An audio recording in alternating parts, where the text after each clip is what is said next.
फुले film की release date को ब्राह्मण महासंघ के विरोध के बाद पोस्टपोन कर दिया गया। विरोध करने के जो कारण बताए गए उनमें से एक कारण फिल्म का यह सीन भी था जिसे ट्रेलर में दिखाया गया था। इसमें आपने अभी देखा कैसे एक ब्राह्मण दिखने वाला लड़का सावित्रीबाई फुले पर गोबर फेंकता है। लेकिन रुकिए, अब एक और सीन देखिए।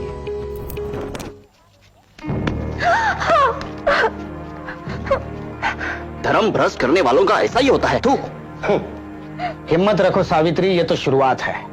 उनका समाज हम पर कीचड़ी उछाल सकता है और कर ही क्या सकता है। दोस्तों, ये दूसरा सीन भी हूबहू पहले वाले जैसा ही था, लेकिन ये 1988 की सीरीज भारत एक खोज का है। श्याम बेनेगल इसके डायरेक्टर है और पंडित नेहरू की किताब पर यह सीरीज बनाई गई थी। तो जो बात सालों से समाज में स्थापित हो चुकी है, जिसे 1988 में खुले तौर से दिखाने में कोई दिक्कत नहीं थी, और अब उसे 2025 में आकर ऐसा क्या हो गया कि फिल्म को रिलीज ही नहीं होने दिया गया। डायरेक्टर अनुराग कश्यप ने इस मामले पर कहा कि सेंसर बोर्ड कहता है कि मोदी जी ने जाति खत्म कर दी। ऐसा है तो फिर ये ब्राह्मणों को फुले से आपत्ति क्यों? बता दें कि फिल्म में सेंसर बोर्ड ने कई कट्स भी किए हैं, ऐसा मिड डे की एक रिपोर्ट में पता लगा। इसमें वो सीन भी शामिल है जिसे वीडियो की शुरुआत में दिखाया गया था। इसके अलावा शूद्रों को झाड़ू बांधकर चलने वाले डायलॉग को सबसे दूरी बनाकर रखना चाहिए, ऐसा कर दिया गया। आखिर सेंसर बोर्ड और ब्राह्मण महासंघ को इस फिल्म के प्रदर्शित होने से क्या आपत्ति है? दोस्तों, तो मैं आपको ये बता दूं कि आपत्ति अभी से नहीं, सालों पहले से है। जब फुले पूना में रहते थे उस वक्त भी ब्राह्मण संगठनों ने फुले के कार्य का विरोध किया था। ये सभी बातें और किसी ने नहीं बल्कि ज्योतिबा फुले ने खुद अपनी किताबों में लिखी है। फुले ने वर्ण व्यवस्था और धर्म के बारे में खुलकर लिखा है। आज फुले की लिखावट से ही समझेंगे कि फुले के असली विचार क्या थे और कैसे 2025 में अपने राजनीतिक एजेंडा को पूरा करने के मकसद से ही ये फिल्म रोकी जा रही है। दर्शकों, स्पॉटलाइट के इस खास एपिसोड में आपका स्वागत है। नमस्कार, मेरा नाम है जीशान कास्कर।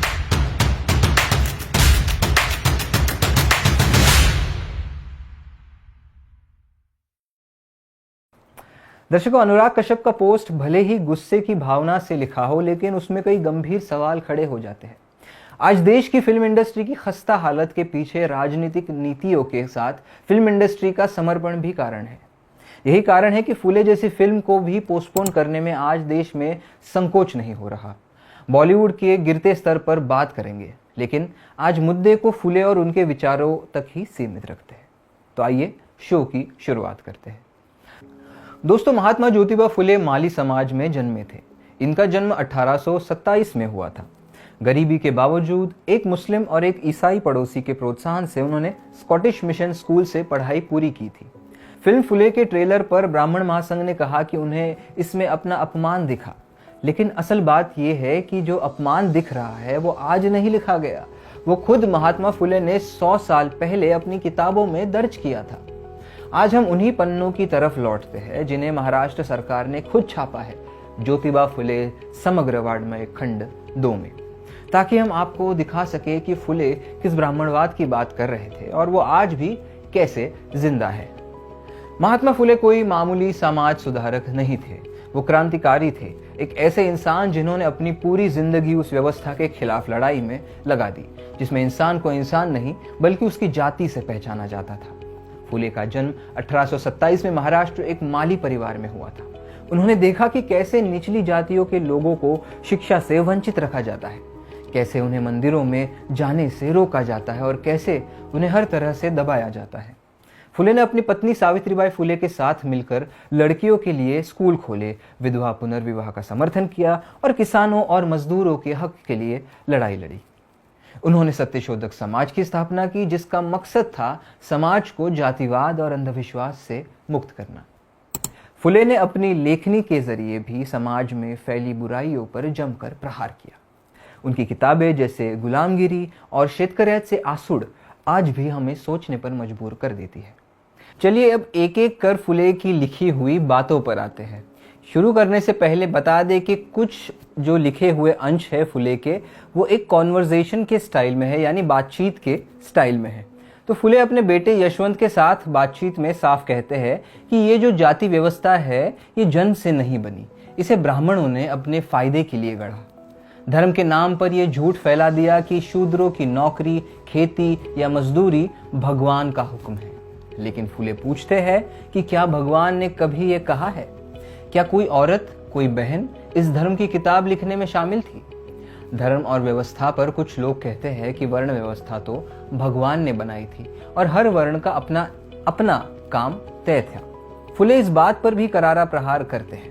वो पूछते हैं, एंड आई कोट, अगर ये सच है तो भगवान ने ये भी तय किया था कि शूद्रों के बच्चे शिक्षा से वंचित रहेंगे और वह हमेशा ब्राह्मणों की सेवा करते रहेंगे। फुले ये भी कहते हैं कि किसी का व्यवसाय उसकी धार्मिक ड्यूटी नहीं है, यानी जन्म के आधार पर किसी को कोई काम सौंप देना और उसे धर्म का नाम दे देना ये सरासर गलत है। क्या आज भी हमारे समाज में ये सोच मौजूद नहीं है कि कुछ खास काम कुछ खास जातियों के लिए ही बने हैं? ऐसा ना होता तो क्यों मैनुअल स्कैवेंजिंग करने वाले लोग आज भी सिर्फ दलित समाज से आते हैं? फुले अपनी किताब शूद्रान से दुख में लिखते हैं, शूद्रों को शिक्षा से वंचित रखने का नतीजा ये हुआ कि वह हमेशा से अज्ञानी रहे और इसी वजह से ब्राह्मणों ने उन्हें हमेशा अपना गुलाम बनाकर रखा। फुले ये नहीं कह रहे हैं कि सारे ब्राह्मण बुरे थे, वो ये कह रहे हैं कि एक व्यवस्था थी जिसमें कुछ लोगों को जन्म के आधार पर ही श्रेष्ठ मान लिया गया था और बाकी सबको उनका गुलाम बना दिया गया था।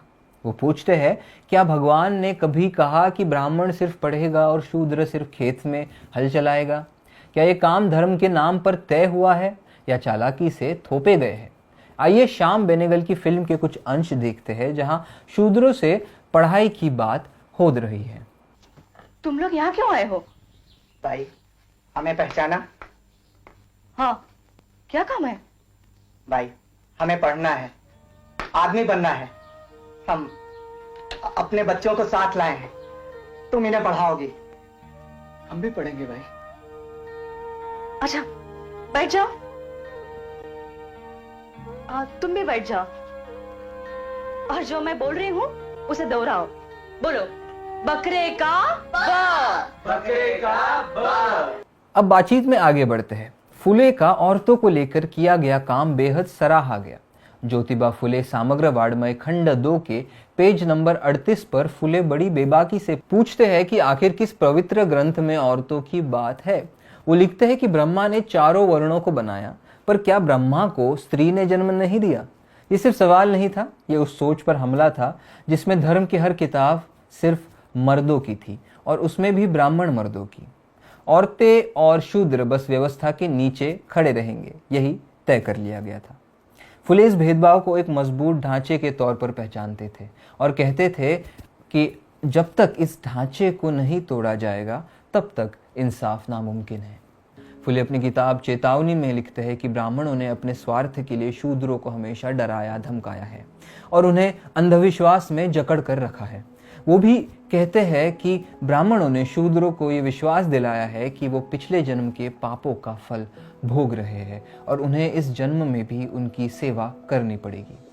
फुले का यह सवाल आज भी उतना ही रेलिवेंट है जितना तब था कि आज भी कुछ लोग अपने स्वार्थ के लिए धर्म और जाति का इस्तेमाल नहीं कर रहे हैं। उन्होंने किसानी पर बात की, मजदूरी पर बात की और इस बात पर कि कैसे खेत में हल चलाने वाला किसान जैसे समाज सबसे नीचे मानता है, असल में सबसे ज्यादा जरूरी है। लेकिन फिर भी वही किसान सबसे ज्यादा पीड़ित है। उसकी मेहनत से अनाज उगता है लेकिन मंदिरों में चढ़ावा ब्राह्मण खाता है। फुले पूछते हैं कि क्या ये न्याय है कि जो खेत में मिट्टी में लथपथ होकर पेट भरने का सामान उगाए वो भूखा सोए और जो मंदिर में बैठा मंत्र पढ़े वो मालामाल हो जाए। ज्योतिबा फुले समग्र वाङ्मय खंड 2 के पेज 52 पर फुले हमें एक ऐसी तस्वीर दिखाते हैं जो आज के दौर में भी वैसी ही है। वो लिखते हैं कि अगर किसान टैक्स ना भर पाए, सूखा पड़ा हो या बाढ़ आई हो तो साहूकार उसकी जमीन हड़प लेता है। ब्राह्मण लेखपाल जुर्माना तोड़ देता है और गांव का पटेल कहता है कि तुम्हारी गलती है, लगान तो देना ही पड़ेगा। फुले आगे कहते हैं कि किसान की भूख, उसकी बेबसी कोई नहीं देखता। ये शोषण की पूरी चेन थी जिसके ऊपर ब्राह्मण वर्ग बैठा था, जिसे धर्म और सत्ता दोनों का आशीर्वाद मिला हुआ था। वो बताते हैं कि इन किसानों को डराया भी जाता था कि अगर तुमने पूजा पाठ नहीं करवाए तो तुम्हारे खेत सूख जाएंगे, बच्चे बीमार पड़ जाएंगे इत्यादि। किताब में फुले ये भी लिखते हैं कि कैसे ब्राह्मण वर्ग शूद्रों से अलग अलग मौक़ों पर शोषण करता है। पेज नंबर 71 पर एक बड़ा दिल दहलाने वाला वर्णन है। एक शूद्र के घर में बच्चा होता है। बच्चा पैदा होते ही जोशी नाम का एक ब्राह्मण वहां पहुंच जाता है। नामकरण करना है, मुहूर्त निकलवाना है, कुंडली बनवाने हैं इत्यादि। और अगर उस गरीब किसान ने पैसा नहीं दिया तो बद्दुआ मिलती है, तुम्हारे बच्चे का भविष्य खराब होगा, ऐसा उस जोशी से कहा जाता है। फुले इस पूरे ढांचे को एक धार्मिक माफिया बताते हैं, जहां धर्म एक सर्विस बन गया है जिसे ब्राह्मण बेचते हैं और बाकी समाज मजबूरी में खरीदते हैं। वो कहते हैं कि जोशी मंदिर नहीं चला रहा, वो दुकान चला रहा है जहां पूजा के नाम पर डर बेचा जाता है और उम्मीद के नाम पर पैसा ऐंठा जाता है।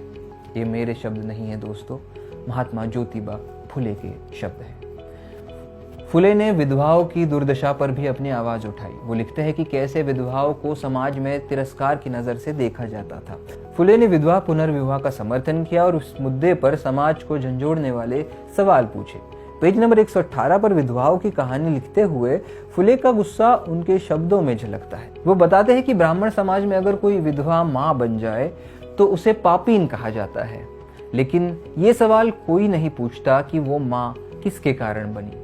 वो लिखते हैं कि जिन ब्राह्मण युवकों ने शादी का वादा करके इन औरतों का शोषण किया, उनके नाम कौन जानता है। औरतों को दोष देना आसान है, लेकिन पुरुषों के पाप को धर्म की आड़ में छुपा दिया जाता है।